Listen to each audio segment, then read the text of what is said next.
Hey everyone, so today was supposed to be a full History of Wasp episode, but unfortunately my dad has been dealing with some serious health issues over the past couple of weeks, and that has obviously taken priority for me. Not to mention we are in the middle of preparing for San Diego Comic-Con, so needless to say our schedule got turned on its head a bit and forced us to reschedule the History of the Wasp. But rather than skipping our coverage of the Wasp altogether, we're going to do the next best thing and give you guys the comic book origin of Wasp. It's basically like a mini history of episode to set up for the movie this weekend. And don't worry, Wasp will be around in the MCU and obviously Marvel Comics for a while, so we'll definitely be doing a complete History of Wasp episode in the near future. All that being said, Wasp is of course making her big screen debut in Ant-Man and the Wasp this week. Unless you want to count the brief cameo by Janet Van Dyne Wasp during the flashback sequence in the first Ant-Man film. Either way, by the end of the first Ant-Man, Hank Pym gives Hope Van Dyne the Wasp costume, teasing her transformation into the OG hero in the sequel. But like the movie's villain Ghost, this is actually a change from Hope Van Dyne's character in the comics, where she's a villain from an alternate future who goes by the name Red Queen. She's also on the supervillain team, the Revengers. Another difference is that in the comics her name is Hope Pym,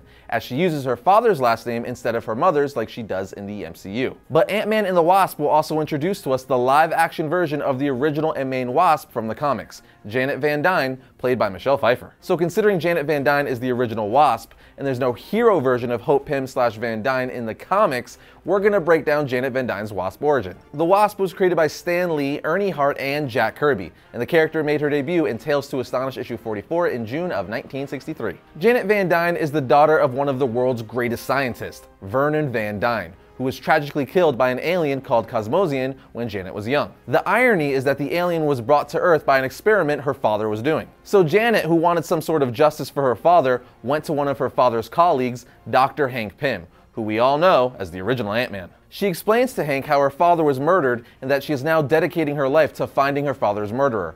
After hearing this, Hank felt sympathy for Janet and tells her to come into his lab and shut the door. He then takes off his lab coat and reveals his Ant-Man costume. You thought that was going somewhere else, didn't you? Get your head right. Anyway, Hank goes on to tell Janet, "I'm gonna tell you what no one else in the world knows. In so doing, I put my life in your hands. But I tell you because I need a partner, and I have chosen her. I am the Ant-Man." A little cheesy, but hey, it was the 60s. Janet is all like, "Partner? What do you mean you've chosen a partner?" To which Hank replies, "Yes, I can make you small as Ant-Man with my shrinking gas. And due to my research in cell specialization, I could give you wings, antenna, I can make you a human wasp." Yes, Ant-Man and the Wasp. And that line right there is where Marvel Studios got the name for the Ant-Man and the Wasp movie. Anyway, Hank goes on to say, "We will find your father's murderer and bring justice to all who need it.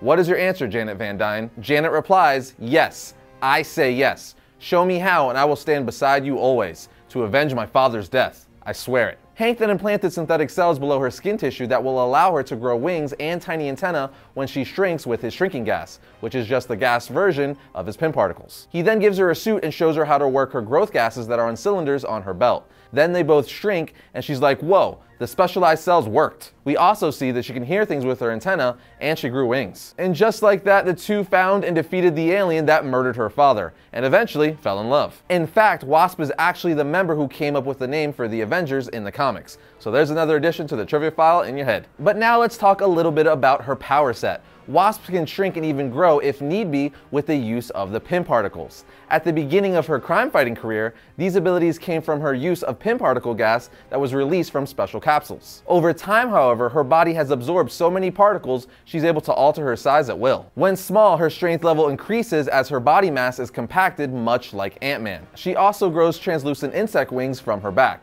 which, as you just learned in her origin, is the result of genetic modifications done by Hank Pym. And wouldn't you know it, her wings grant her the power to fly. The genetic modifications done by Hank Pym also grants her the ability to grow antennae from her forehead, which allow her to telepathically communicate with and control insects. When she grows to giant size, her endurance and strength increase geometrically with her height, reaching superhuman levels. The Wasp can also harness and increase her body's natural bioelectrical energy, then release it from her hands in powerful electrical bursts, which she calls her Stinger Blast or Wasp Stings. Originally, however, she needed special wrist devices to produce said stings, but much like her shrinking and growing, all the excessive Pym particle absorption has allowed her to create this ability on her own. Now with all that covered, I've got some Wasp reading recommendations for you lovely faces. Read Tales to Astonish issue 44, Avengers issue 1, Uncanny Avengers issue 5, Ultron Unlimited, and Avengers 213. That right there is enough to get you guys started. First up for the week of July 4th, we have Captain America issue 1. In this brand new Cap series, after Hydra's takeover of the nation, Captain America is a figure of controversy, carrying a tarnished shield, and a new enemy is rising. Here we have Death of the Inhumans issue 1 of 5. The title says it all. The Kree have gone murdering, leaving behind a message: join or die. Thousands of Inhumans have already made their choice, and the evidence floats bleeding in space. Next, we have Justice League issue 3. John Stewart is now an ultraviolet lantern. That's all I should have to say to make you want to read this issue. Now we have Cosmic Ghost Rider issue 1. Frank Castle was the Punisher, a deal with the devil made him Ghost Rider, a deal with Galactus made him Cosmic, and a deal with Thanos made him dead. Not to worry though, he's back, and he's got a plan to make the universe a better place. And finally we have Batman issue 50. This is the issue that writer Tom King has been building up to for 2 years. And while I know DC made the bizarre decision to spoil some of it before the book even released, believe me when I tell you that this issue has much more to it than you've heard. This is a must-read for Batman fans and DC fans in general.